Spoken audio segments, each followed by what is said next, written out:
नल और नील नाम के दो मुसेरे भाई थे। दोनों कुछ असाध्य रोग से ग्रस्त थे। एक दिन परमेश्वर मुनिंद्र नाम में आए हुए वो परमात्मा सत्संग कर रहे थे। नल और नील भी वहां जाकर बैठ गए, सत्संग सुना। जो ही वो जब परमात्मा के पास आए, आशीर्वाद और दीक्षा तो कहते बाद में देखेंगे, पहले प्रणाम कर लेते हैं। तो जो ही वो प्रणाम करने आए परमात्मा के पास, उन दोनों के सिर पे आशीर्वाद भरा हाथ रखा। दोनों स्वस्थ हो गए। एक दूसरे को देख रहे हैं कि हम ये क्या हो गया, जैसे शरीर से 100 मन वजन उठा दिया हो। दोनों चरणों में गिर गए, फूट फूट कर रोते रहे। कहने लगे महाराज मैं उपदेश दे दो, हम आपके दास है। दोनों को दीक्षा दे दी, भक्ति करो बेटा, ये मंत्र जाप करो। करते रहे। उस दिन से वो बहुत सत्संग में सेवा करने लगे। बूढ़े बुजुर्गों के कपड़े, रोगियों के, अपाहिजों के कपड़े ले जावें, लाओ जी मैं धो लाऊंगा। उनके कपड़े धोवें, बर्तन साफ करें, उनको आराम से बैठावें, नवावें। यानी इस तरह वो सेवा करने लगे, जो परमात्मा मुनिंद्र जी के आश्रम में जो आया करते थे। लेकिन वो फिर भी एक सीधे साधे थे, भोले से दिमाग के थे। वो क्या करते, सत्संग में जो चर्चा होती, ज्ञान सुनते भगवान के मुख से, तो कपड़े धोने जाते या बर्तन साफ करने जाते। दरिया के किनारे सत्संग होया करते थे, आश्रम होते थे ऋषियों के। तो वो क्या करते, दरिया के जल में किनारे पर कपड़ों को पानी में भिगो देते कि कुछ देर इनका मैल गल जावे, फिर धोएंगे। इसी प्रकार बर्तनों को, और बैठ के किनारे पर वृक्ष के नीचे सत्संग सुनी हुई बातों पर दोनों चर्चा करते थे। तो ऐसे जब वो बातें कर रहे होते हैं तो एक आधा कपड़ा उस झालों में बह जाता था, उनको पता नहीं लगता। जब वो जाकर धोकर सुखा देते उनके कपड़े, तो वो फिर उठाते अपने अपने कपड़े। कोई कहता जी मेरा तो धोती नहीं मिली, कोई कहता मेरा कुर्ता गुम हो गया। वो कहते भाई हम तो जितने ले गए थे उतने ले आए हैं, हमें तो मालूम नहीं। इसी प्रकार बर्तनों में भी कोई एक आध बर्तन, किसी की गिलास, किसी की थाली प्रतिदिन गुम हो जाती थी। और फिर उनसे प्रार्थना की, भाई देखो मुश्किल से तो हम एक गिलास लाए थे, इतनी दूर से कहाँ कैसे लाएंगे। भाई इससे अच्छा तो तुम ऐसा करो, हमारी सेवा मत करो, हम खुद कर लेंगे। हमें तो बहुत अभाव हो गया इन वस्तुओं का, अब कहाँ से लाए जा करके। तो वो कहने लगे भाई आगे ध्यान रखेंगे, हम बहुत ध्यान रखेंगे। तो अन्य जो और सेवादार होते थे वो बताते थे कि ये भोले भाले व्यक्ति हैं, उन कपड़ों को बर्तनों को भिगो कर पानी में बैठ जाते, एक तरफ भगवान की चर्चा करते रहते हैं, इनको पता ही नहीं लगता वो पानी में बह जाते हैं। कहने का भाव ये शिकायत गुरु जी के पास पहुंच गई, मुनिंद्र जी के पास। अब उनको चिंता होगी कि महाराज जी के पास बात गई और अब ये हमारी सेवा छीन लेंगे। अब सेवा छीननी गई तो भगवान रुष्ट हुए हमारे से। गुरु जी रुष्ट हो गए तो हम पर तापत्तियां फिर आ जाएंगी। वो इस भय से करबद्ध होकर के वहाँ गए। गुरु जी ने बुलाए। परमात्मा ने कहा बेटा ये बहुत परेशान हो गए हैं, आपकी नीयत अच्छी है भगवान भक्ति सेवा करने की, लेकिन इनको प्रॉब्लम घनी हो जाती है, तुम सेवा रहने दो बेटा, कोई और सेवा कर लो। वो चरणों में गिर गए, बुरी तरह रोने लग गए, हे परमात्मा हमारी सेवा ना छीनो, हे भगवान आगे हम बहुत ध्यान रखेंगे। तो वो भक्त कहते जी इन कई बार कह लिए बात, तो ये फिर जाते भूल जाते, इनके बस की बात नहीं। अब परमात्मा ने देखा कि इनकी श्रद्धा टूट है, इनका दिल टूट जाएगा, ये वहाँ दुखी हो जाएंगे। तो परमात्मा कबीर मुनिंद्र जी ने, परमेश्वर जी ने आशीर्वाद दे दिया, बेटा आज से तुम्हारे हाथों से कोई वस्तु जल में डूबे नहीं की, वो वहीं जहाँ रखोगे वहीं रहेगी, इधर टस समस्या नहीं होगी, तुम नहीं छेड़ोगे इतने।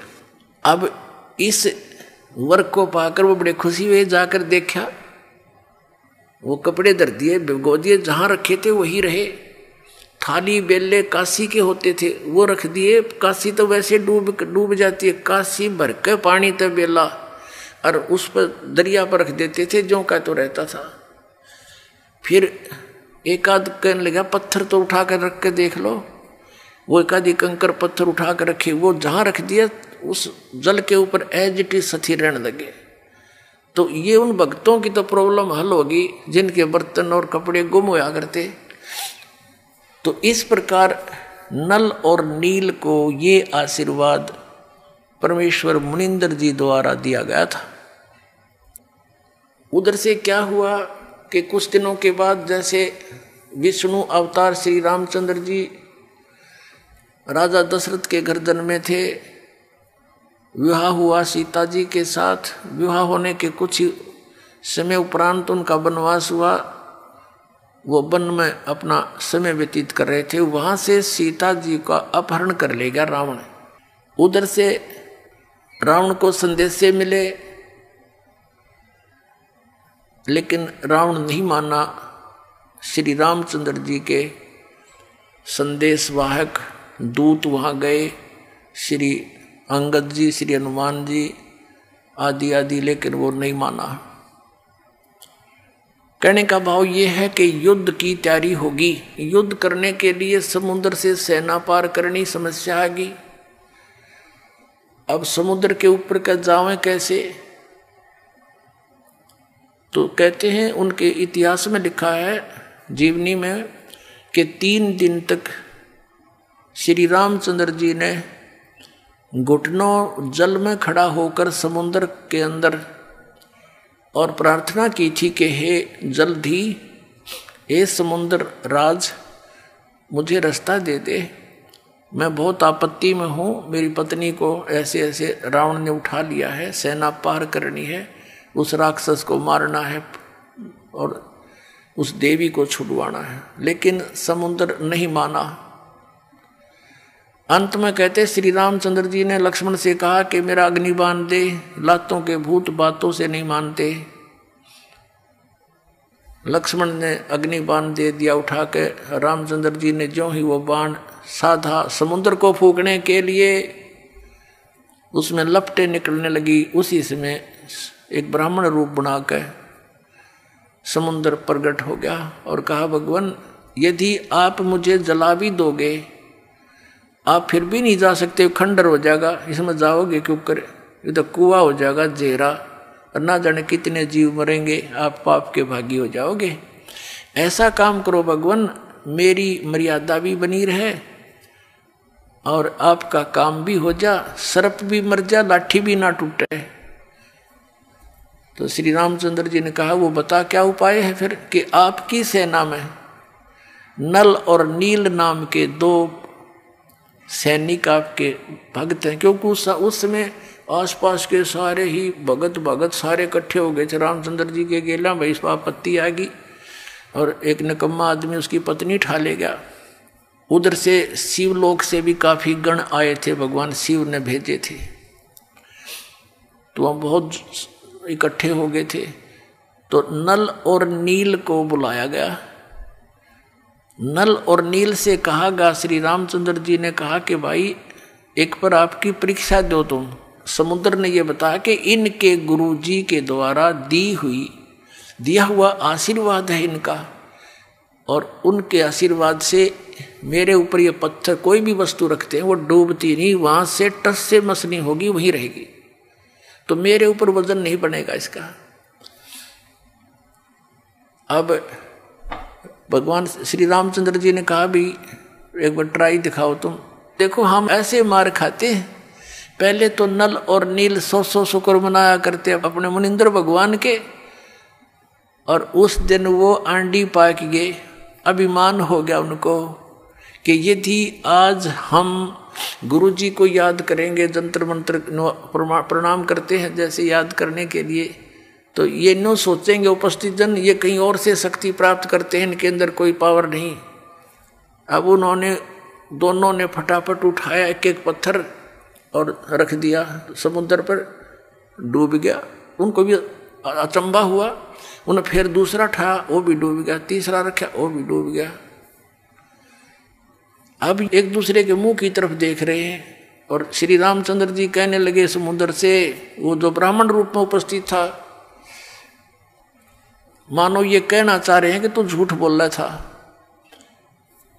ब्राह्मण रूप में उपस्थित समुद्र ने कहा कि भगवान आज इनने कोई गलती कर दी, क्यों भाई तुमने अपने गुरुजी को याद नहीं किया, आज दिखा है ये अभिमान में आ गए, इसलिए इनके हाथ से वो पावर चली गई दिखा है।